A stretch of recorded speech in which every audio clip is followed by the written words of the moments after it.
tal, chicos? Esta semana en el curso de literatura tenemos la continuación del Siglo de Oro.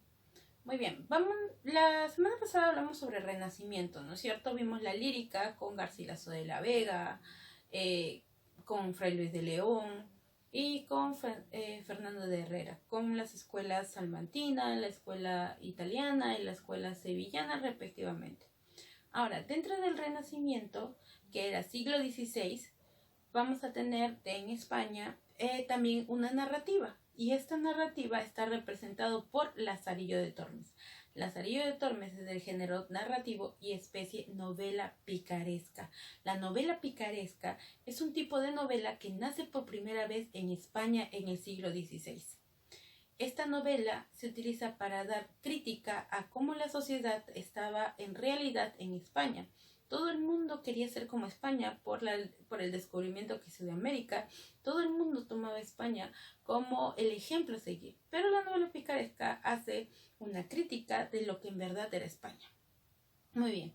Lazarillo de Tormes nos dice que está dividida en un prólogo y 7 tratados y nos cuenta la vida del protagonista Lázaro González Pérez, que era más conocido como Lázaro de Tormes, con su vida con sus 9 amos. Ahora, ¿qué es lo que pasa y qué no es lo que nos dice esa historia? Esta historia fue prohibida durante un tiempo y tiene de autor anónimo. ¿Por qué? Porque critica a la iglesia.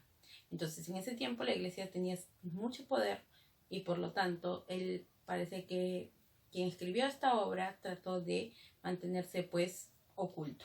Muy bien, Lázaro nos dice al inicio de que le dieron el apelativo de Tormes porque nació a orillas del río Tormes, que era un río que pasaba por un pequeño pueblo donde él vivía.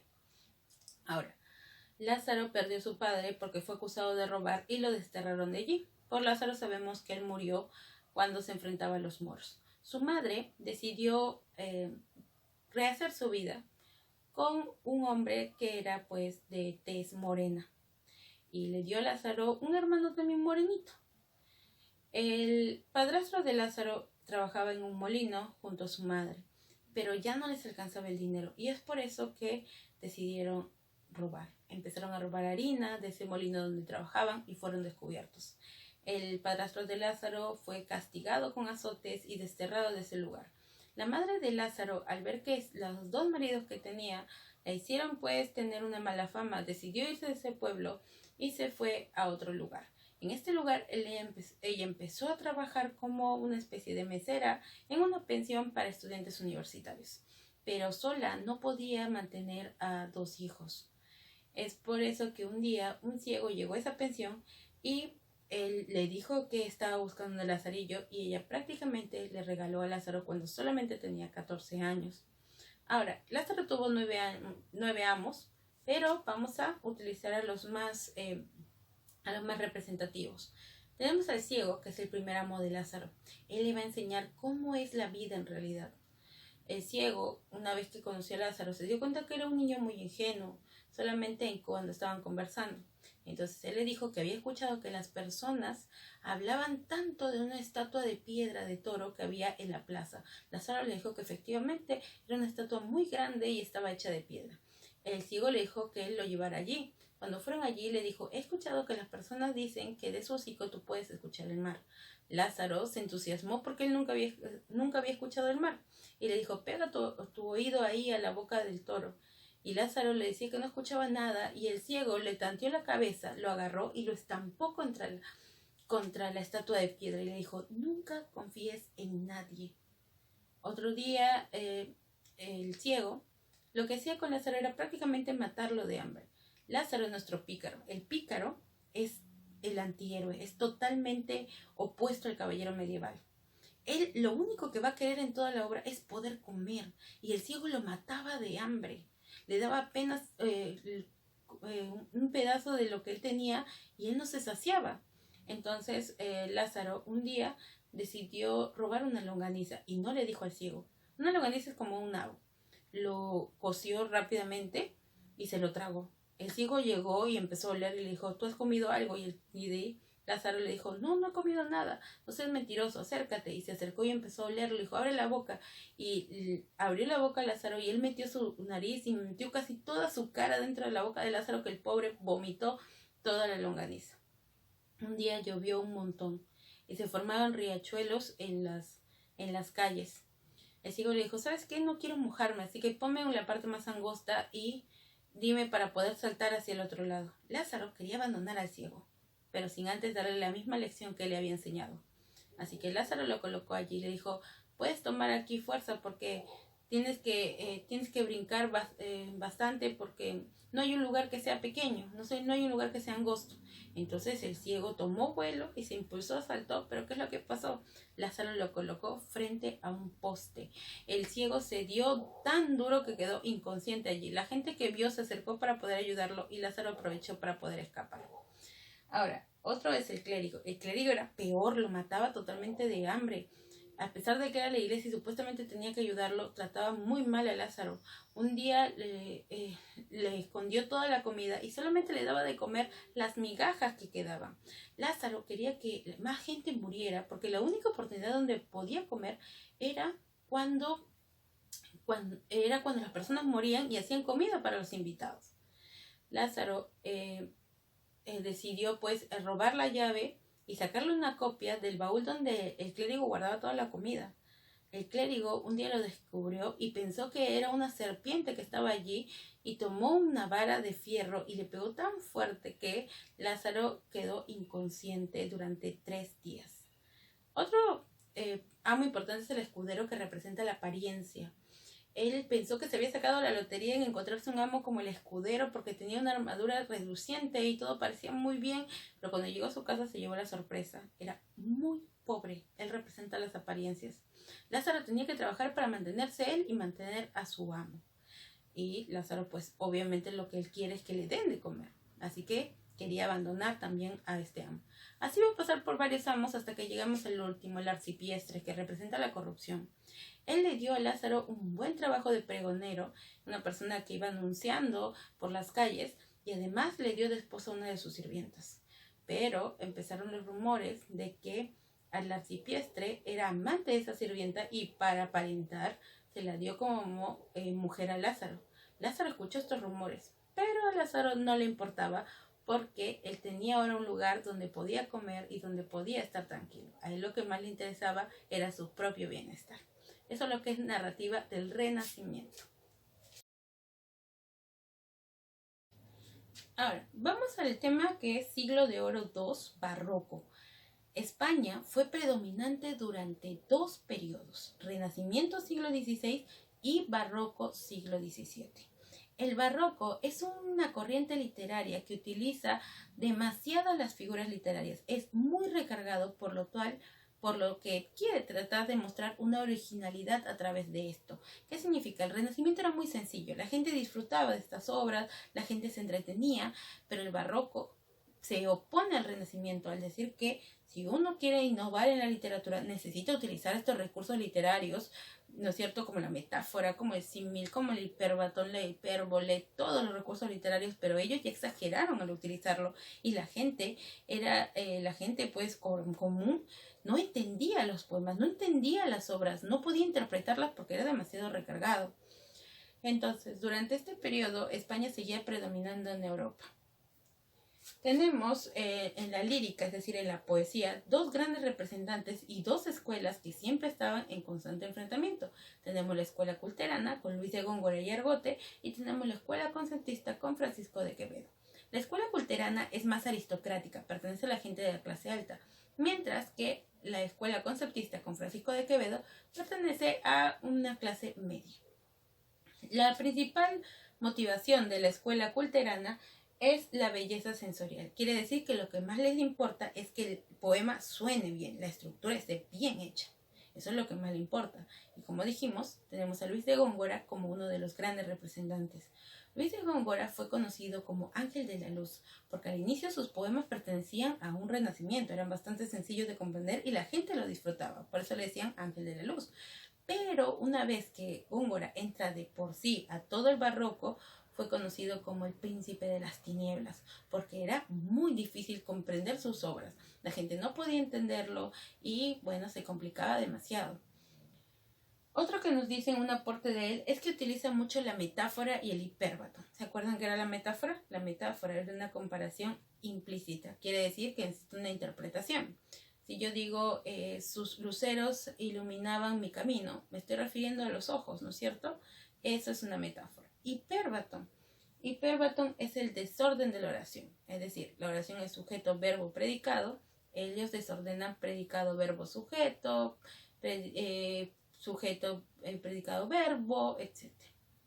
Muy bien, él también utiliza los neologismos. ¿Qué significa neologismo? Crea nuevas palabras. También utiliza los latinismos, es decir, en ese tiempo el latín ya estaba en desuso en la lengua común. Y si uno quería leer los poemas de Luis de Góngora, tenía abajo en el pie de página, tenía sus neologismos, qué significaban las palabras que él había inventado. Y la gente tenía que estar hasta con un diccionario al costado para poder entender las palabras que estaban escritas en latín. Es por eso que era bastante complicado de poder leerlo. Entonces la gente perdía la hilación y no podía entender cuál era el mensaje que él quería transmitir. Entre sus obras más importantes tenemos Soledades y también la fábula de Polifemo y Galatea. Entonces innovó tanto en la lírica como en la narrativa también. Ahora, Quevedo fue uno de sus más grandes enemigos por el hecho de que pertenecían a clases sociales diferentes. Quevedo él pertenece a la escuela conceptista y esta utiliza el ingenio del concepto, quiere decir la definición. La definición de las palabras lo utiliza para poder burlarse de la sociedad como se está presentando. Quevedo utiliza una expresión sarcástica, el sarcasmo, ¿no es cierto?, hablar en doble sentido. Y también pesimista al mostrarnos la verdadera cara de España durante ese tiempo. Recordemos que si hablamos ya a finales del siglo XVII, España había perdido el control de sus colonias. Él utiliza mucha hipérbole. ¿Hipérbole qué cosa es? Exageración. Y eso es lo que utiliza, por ejemplo, en el poema A una nariz, que se lo dedica a Góngora. Quevedo, persona que no le caía, persona que le escribía un poema para burlarse de él. Y es lo que hizo con Góngora, A una nariz. Góngora era un poquito narizón y por eso le escribió. Érase un hombre a una nariz pegada. Tu nariz está pegada a tu cara. Imagínate el tamaño de esa nariz para que tu cara estuviera pegada ahí. Le dice, era una nariz superlativa. Superlativo es el adjetivo más alto que puede existir. Era un elefante malbarbado. Era un reloj de arena. Se burlaba de él. Muy bien. También utiliza el antítesis. Antítesis es dos palabras que son antónimas en el mismo verso. Por ejemplo, es tan corto el amor y tan largo el olvido. Corto y largo están en el mismo, ¿no es cierto? En el mismo verso. También utiliza eso. Sus obras importantes son el Parnaso español, donde utiliza diferentes temáticas de los poemas. Parnaso significa conjunto de poetas, entonces él utiliza diferentes temáticas sobre amor, sobre existencia, sobre muerte, diferentes temas allí. Y otro de sus poemarios importantes es Sueños. Muy bien, chicos, continuamos con el barroco y ahora tenemos narrativa. La narrativa del barroco fue muy importante porque tenemos a un gran representante que es Miguel de Cervantes de Saavedra, conocido como el Manco de Lepanto. Recordemos que él también luchó en esta batalla importante para España.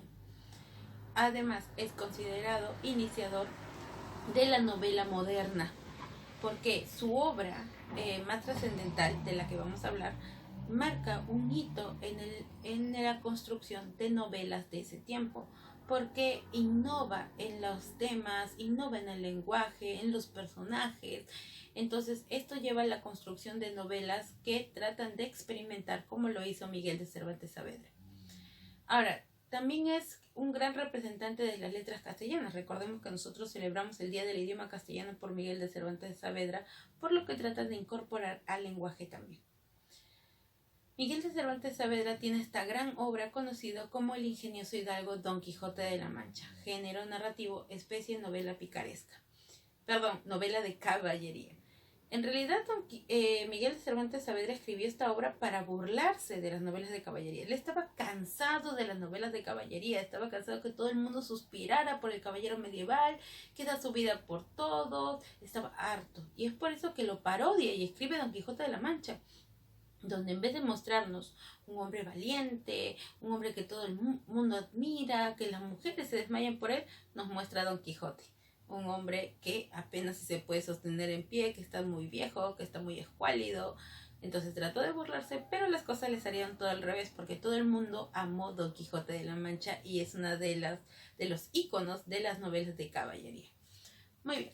Ahora, tenemos que esta obra tiene dos partes, una escrita en 1605 y la otra en 1615. ¿Por qué se demoró tanto en escribir la segunda parte? Porque en realidad Cervantes no pensaba escribir la segunda parte, solamente iba a escribir la primera.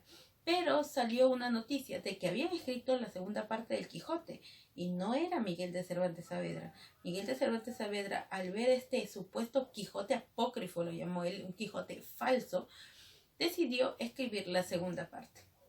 La primera consta de, nos dice, 52 capítulos, es bastante corta, mientras que la otra consta de 64 capítulos porque ya es una obra bien elaborada. En la primera parte vamos a ver dos salidas de Don Quijote, la primera sola y la segunda acompañado de su fiel escudera, y su tercera salida se da en la segunda parte. La primera parte nos muestra personajes sencillos, personajes que no tienen una personalidad bien consolidada. Mientras que en la segunda parte tenemos personajes más elaborados, personajes más complejos y con una carga filosófica dentro de cada uno de ellos. Ahora, la primera parte tiene como tema central la locura, que nos presenta hasta la última parte, mientras que la segunda vemos ya una conversión a la cordura. La primera parte vamos a conocer a Don Quijote con el alias del Caballero de la Triste Figura, mientras que en la segunda parte lo conocemos ya como el Caballero de los Leones. Como personajes principales tenemos a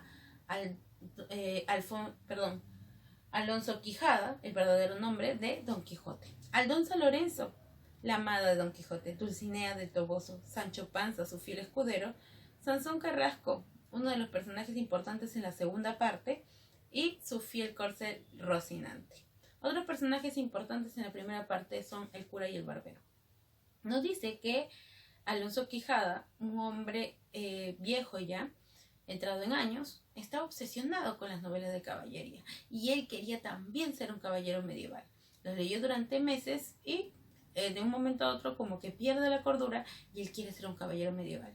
Va a buscar en su sótano una armadura vieja de su familia, la toma, se la pone, apenas se podía sostener en pie porque él era muy flaco y bueno, ahora necesitaba un fiel corcel, así que va a buscar a su caballo Rocinante, el cual estaba igual que él, muy viejo y muy flaco. Cuando él se sube, el pobre Rocinante se cae de panza porque él no soporta el peso. Hace muchos años que él no tenía un peso. Entonces de a pocos él se fue acomodando a Don Quijote y Don Quijote decide ir a buscar aventuras, pero primero obviamente tenía que ser nombrado caballero, así que va a un supuesto castillo, pero no era más que un bar, y va a buscar a un supuesto o un rey o alguien, un gobernador, y bueno, era el dueño del bar nada más. Y bueno, él trata de seguirle la corriente y Don Quijote le dice, yo no me voy a ir de este lugar hasta que tú me nombres caballero. Así que él le siguió la corriente y tomó un cucharón y con eso nombró a Don Quijote Caballero de la Mancha. Salió a buscar aventuras, se encuentra con un amo que estaba golpeando a uno de sus sirvientes porque este de flojo se había quedado dormido y las ovejas se habían escapado. Don Quijote piensa que está utilizando su fuerza para golpear al joven. Bueno, él está explotándolo, así que va a amenazarlo con su espada y Don Quijote le dice que lo deje en paz, de que no puede estar golpeando a alguien que es inferior a él, y el hombre asustado al ver la espada le dice que está bien, que no lo va a hacer nunca más. Don Quijote se va feliz creyendo que ha hecho una gran acción. Pero una vez que Don Quijote está lejos, el amo, tan molesto por lo que había sucedido, golpeó más fuerte todavía a su sirviente. Otro día, a pesar de que estaba todo viejo, Rocinante empezó a molestar a unas yeguas de por ahí. Los pastores empezaron a tirarle piedras para que se vaya Rocinante y Don Quijote, por irlos a proteger, las piedras le cayeron a él. Un día tuvo un altercado con unos caballeros de verdad que estaban hablando sobre quién era la doncella más hermosa y él estaba defendiendo a su Dulcinea, de la cual nadie sabía sobre ella. Y lo golpearon a Don Quijote y lo dejaron tirado en el camino. El cura y el barbero, que eran amigos de la familia, decidieron ir a ayudarlo y llevaron nuevamente a Don Quijote a su hogar junto con su sobrina.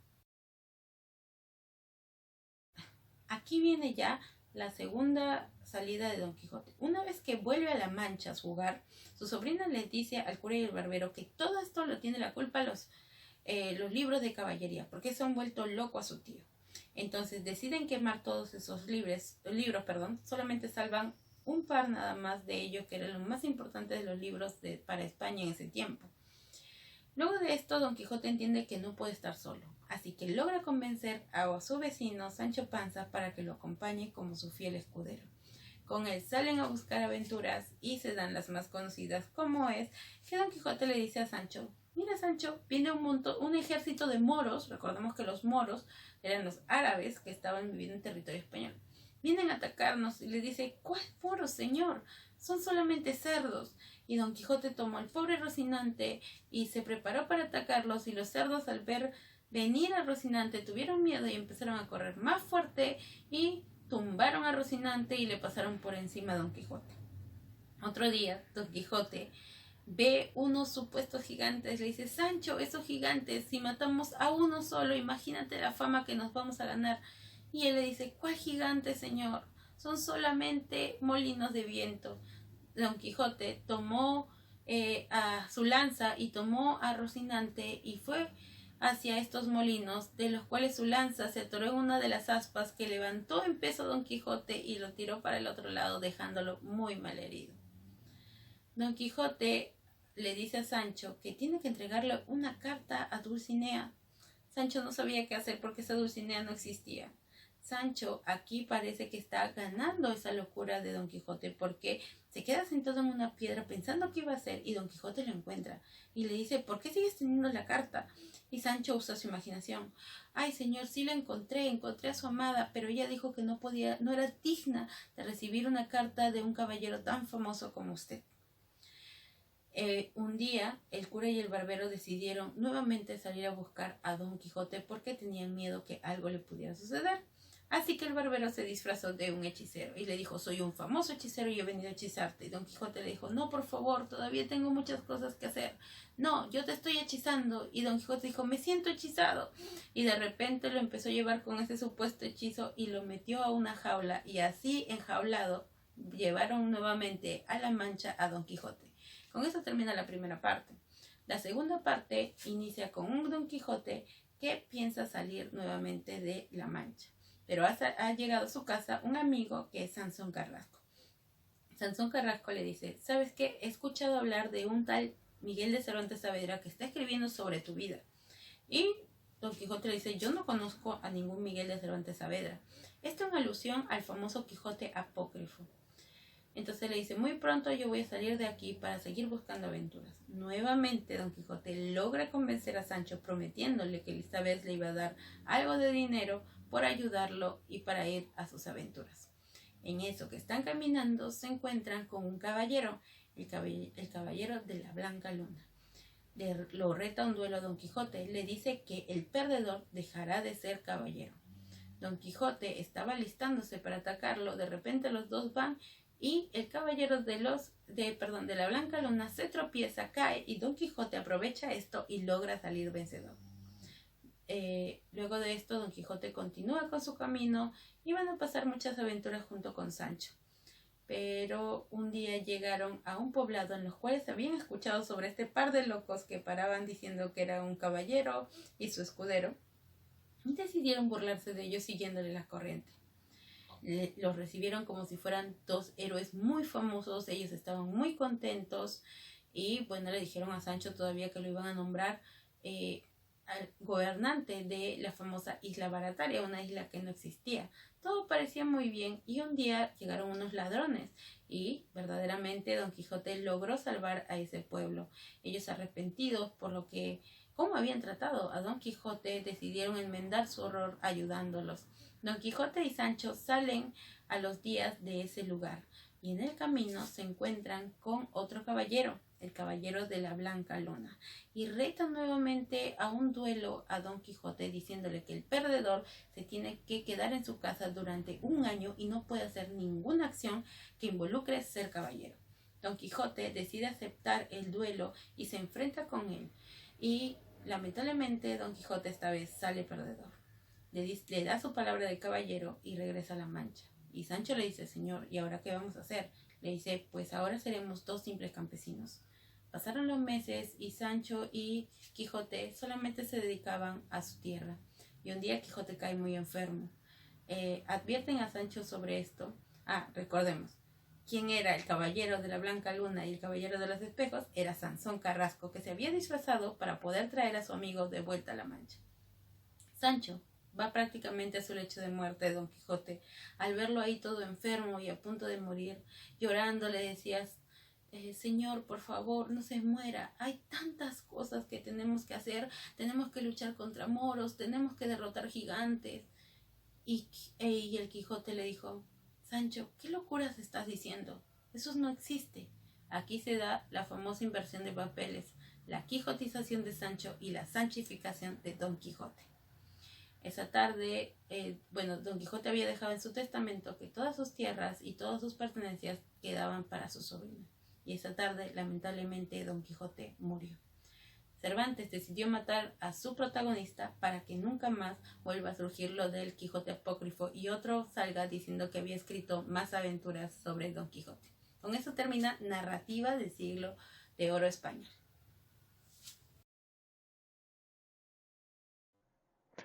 Muy bien, ahora vamos a responder las preguntas del tema que hemos visto de Siglo de Oro, desde la parte narrativa y la parte de la lírica, ¿no es cierto?, del barroco.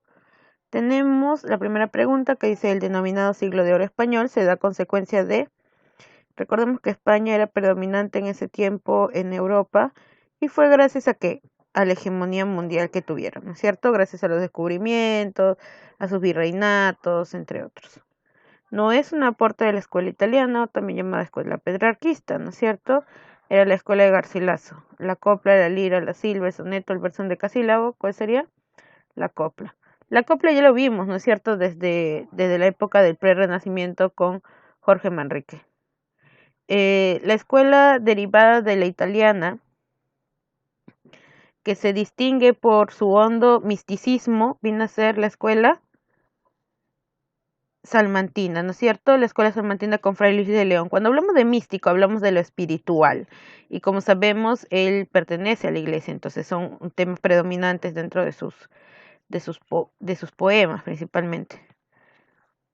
Las dos escuelas poéticas que iniciaron la lírica en la Edad de Oro fueron, ya sabemos una, que viene a ser la escuela italiana, o también llamada escuela petrarquista, la de Garcilaso, y la otra es la escuela tradicional, donde estaban, ¿no es cierto?, personas que pertenecían a la iglesia.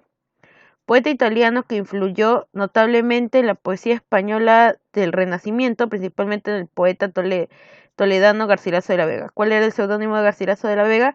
El Petrarca español, Francesco Petrarca. La Edad de Oro coincide con dos corrientes literarias cuyo orden cronológico es siglo XVI, siglo XVII, España es predominante en Europa. En el siglo XVI, ¿quién nace? El Renacimiento. ¿Y quién nace para oponerse en el siglo XVII? El Barroco.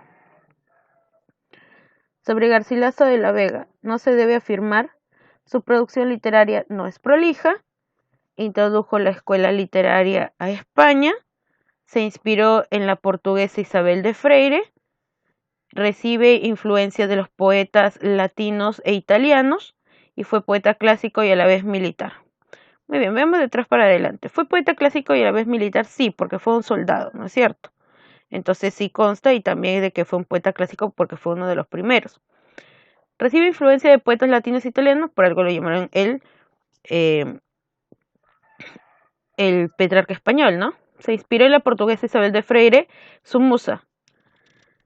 Introdujo la escuela literaria en España, fue una de las primeras escuelas, y su producción literaria no es prolija, es decir, no es extensa, falso. Tiene bastantes poemas, recordemos que no tienen título, pero tienen la especie literaria que utiliza. Salicio Nemoroso es el título de las églogas de Garcilaso, un soneto de Garcilaso, un poema pastoril de Petrarca, una pareja de pastores en una égloga de Garcilaso, un poema que exalta el amor cortesano. Una pareja de pastores en una égloga de Garcilaso. Profesora, ¿por qué no es el título de égloga de Garcilaso? Recordemos que las églogas, y en realidad ninguna de sus obras poéticas tiene nombre. Era una égloga que dice égloga de Salicine Moroso. ¿Ya? Dentro del título de églogas está este de aquí. La estrofa que combinan decasílabos y hectasílabos, quiere decir 11 sílabas y 7 sílabas, en un número de 5 versos con rima constante se denomina soneto. Ese es el soneto de Garcilaso. La composición a la flor de grido es una canción u oda de Garcilaso. No es una égloga porque es su única obra escrita en sílabas, ¿ya? Perdón, en liras, está escrita en liras, es su única obra que está escrita en liras. Muy bien, y eso hemos visto básicamente lo que, una parte de lo que viene a ser el siglo de oro español.